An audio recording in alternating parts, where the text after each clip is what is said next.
Jungle.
So నేను మోయిన్ షేక్ అండి.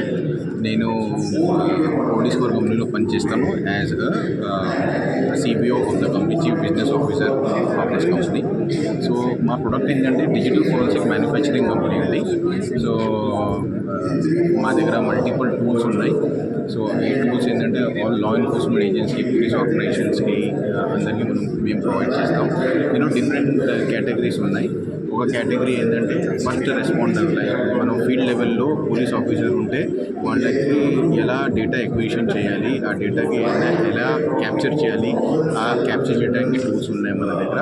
ఇంకా ఆ డేటా క్యాప్చర్ చేసి మన హెడ్ క్వార్టర్లో తీసుకొని వచ్చిన తర్వాత దానికి ఎలా అనాలిసిస్ చేయాలి, అన్ని కెపాబిలిటీస్ మా టూల్లో ఉన్నాయండి. కొత్త జ్యుడిషియరీ యాక్ట్ ప్రకారం కూడా మా దగ్గర అన్ని ఫ్లెక్సిబిలిటీస్ ఉన్నాయి. సో మేము చేసి పెట్టాము. ఇంకా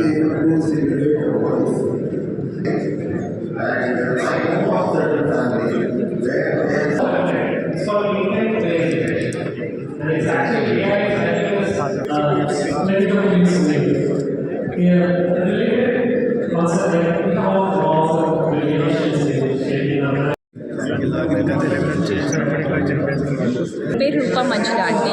నేను I'm joint secretary for IIC2 Hyderabad chapter.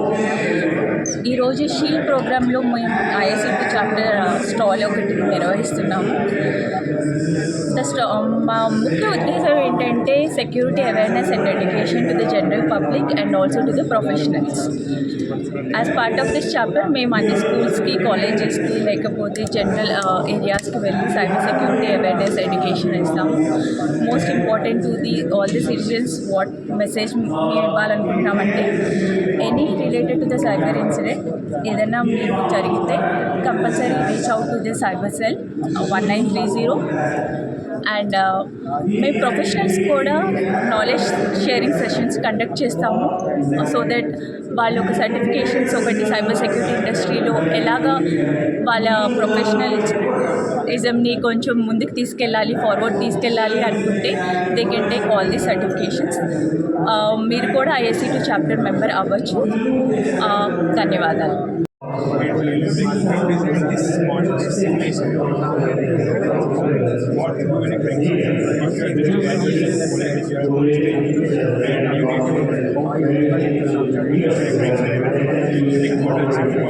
Some checkpoints and everything. You can just go there, watch it, how to take evidence, how to search for Okay. So you came to us and asked for this. There are so many trainings we need to do.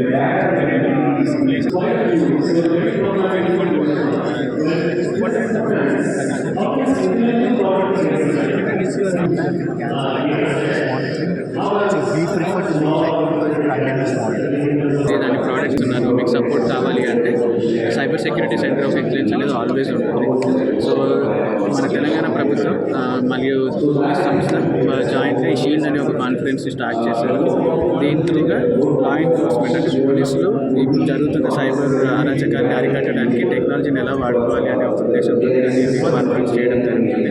దాంట్లో భాగంగా మన ఇంటిని ఏం చేస్తుంది, జనాలకి ఎలా చైతన్యపరుస్తుంది, ఎలాంటి awareness trainings run చేస్తున్నామని ఈరోజు ఇక్కడ మేము ఒక మన stall thanks.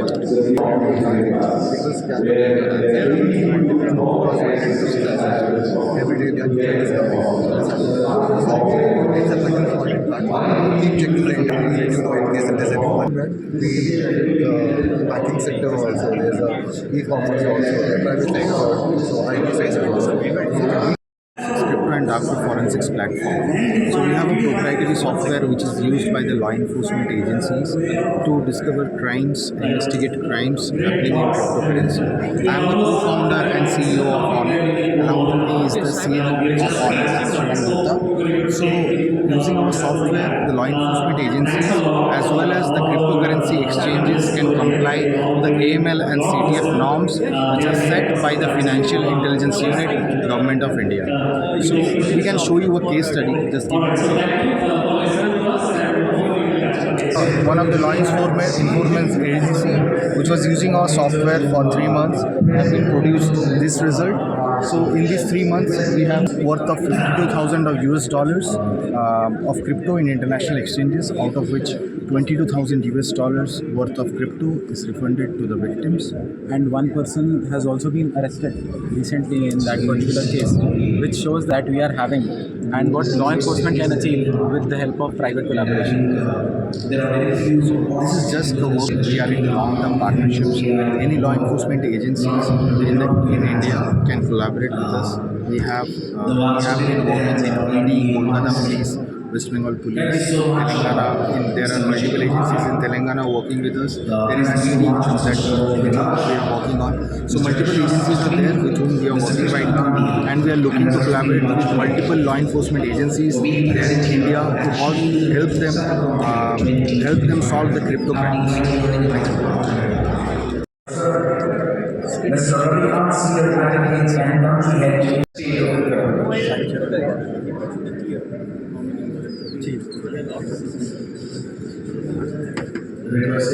AS4, it is a self-made drone from our side, wherein it is used for mapping process, GIS process, LiDAR Godam building process.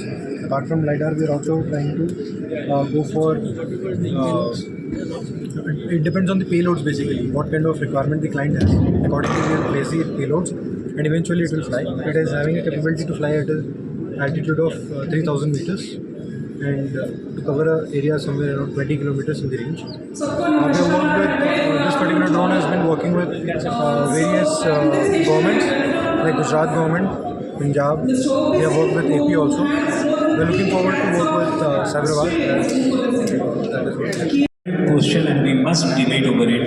And all these tech companies, all these intermediaries, all these various institutions, including the law enforcement agency, they should debate over it as to which would be the appropriate age for accessing the internet, particularly for in case of children.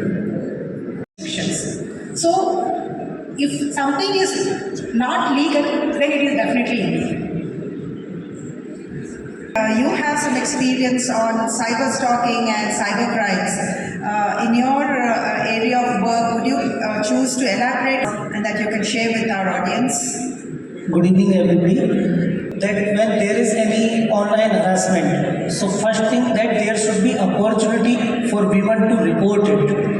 What we have seen, as I am working with cyber cell in Gandhinagar, Gujarat, so there were no facility of reporting cyber harassment. There were facility of reporting financial frauds on 193G, but there was no facility of reporting cyber. So for that, in our state cyber cell, we created an anti-bullying unit. That unit, we particularly kept people who could listen to complaints which were non-financial, because any online harassment it may not have any financial implication, but it is definitely a kind of online bullying. So first thing was to give them opportunity to report such crimes.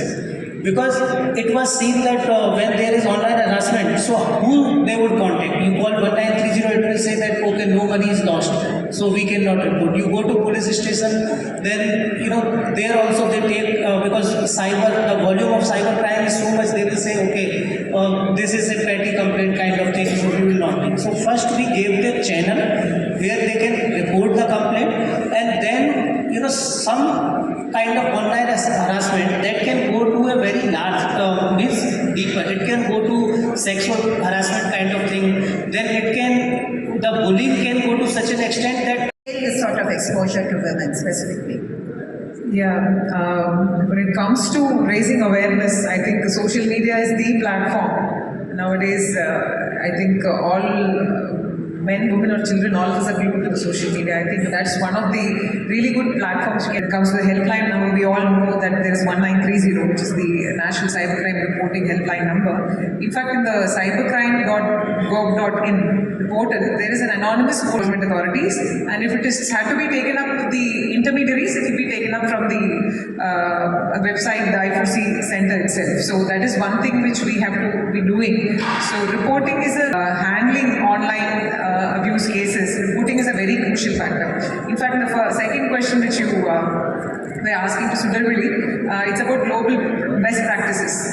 So while I was doing my fellowship in the US, we had a session on online harassment, and we found this interesting act which has been passed in 2023 in UK. It's about malicious act or through an iPhone by airdrop. The fine which can be imposed on the person is around $500 per incident. So there is a very clear, I think across the globe, now the awareness has extended that for every individual crime, now the penalty, we are looking at penalties as well as the imprisonments. So that has increased. I think that ways we also have to have a relook at the existing provisions, as she rightly mentions, not just BNS, and incorporate more of these online cybercrimes which are happening against women. In Australia, we have a dedicated e-safety commissioner who looks after this. So in UK, they have a separate revenge porn helpline, because revenge. The lack of quality of the accused, of the victim needs to be maintained. I'm part of CES, where we work with corporates. So even I'm trained a lot of HRs in different corporates and made them part of the police system, where they reach out regularly for different. Whenever it has a domestic issue with an HR, and ultimately it comes to the SHE teams and the different police personnel. Another mention here is about the SHE teams in Telangana. We all know that globally applauded is their efforts in protecting the women, and they are taking care of both the online and the offline harassment. When they are proactively going ahead and increasing the surveillance, and in order to capture the evidence, and online platforms like WhatsApp has been taken very seriously by the police department for taking complaints, and that has led to more easier. Nobody wants the hassle of visiting so many times. We might just think, okay, it's a petty issue, let me just let it go. But then when it is available at the click of my phone, then I don't mind reporting even issues which I might think is minor otherwise. So that efforts by the Telangana Police SHE teams is really plausible. Thank you. Just sure. We come back to Sakshi Madam also. Hello. Yeah. Just like the global initiatives mentioned by Ajita ma'am, Sweden has this gender-based cybercrime unit, dedicated gender-based cybercrime unit itself. And also this Amnesty International has this troll patrol project. So whoever is trolling a particular against a woman or in general, they have this troll patrol unit which We are from Pelorus Technology. Pelorus Technology is basically based in Mumbai. At offices in Mumbai, we also have an office in Hyderabad. So what this tool does, deepfake has become a scenario right now. So we are daily seeing number of videos which are manipulated in terms of the original content. So this deepfake technology, what it does, this PyLabs Authentify tool, it identifies the deepfakes in terms of videos, audios and images. So if you input any image in here, I think this is the right time. point out in which portion of that image, in which pixel section of that image the modification has been done.